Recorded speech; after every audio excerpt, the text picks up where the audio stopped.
আমি দেখলাম যে আমি প্রথম জয়েন করে দেখলাম যে একটা নামের মধ্যে দুটো কেন্দ্র, কেন্দ্রীয় আবার শেষে কেন্দ্র। তো আমরা এই যে সুন্দর নামটা যুবনয়ন একাডেমি, এটা আমাদের মহাপরিচালক মহোদয়ের দেওয়া নাম। সদস্য সরকার এটা গ্রহণ করেছেন এবং চমৎকার নাম পেয়েছে। আপনারা যে প্রশিক্ষণ গ্রহণ করতে এসেছেন, এটি খুবই জরুরি একটি প্রশিক্ষণ আপনাদের জন্য।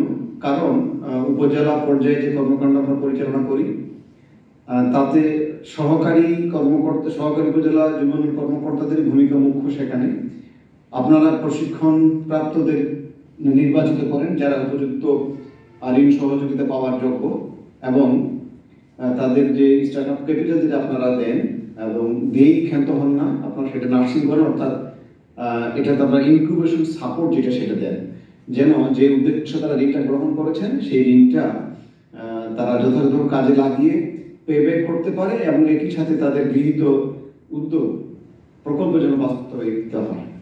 তো সে কারণে আপনাদের মাধ্যমেই আসলে আমরা সকল কর্মকাণ্ড পরিচালনা করি। আমি এই জন্য বলতে চেয়েছি, সম্প্রতি আপনারা লক্ষ্য করেছেন আপনাদের একটি বড় বদলি হয়েছে। এটা সরকার সিদ্ধান্তে হয়েছে যে কোনো কর্মকর্তাই তার নিজ উপজেলায় থাকবেন না।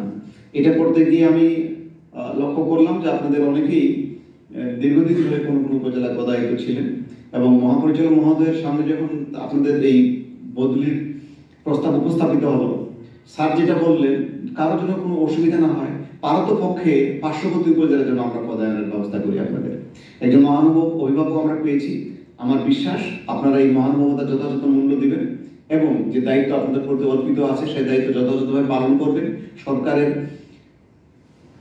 সাফল্য অনেকটাই নির্ভর করছে, বিশেষ করে যুবনয়ন অধিদপ্তরের সাফল্য অনেকটাই নির্ভর করছে আপনাদের উপর।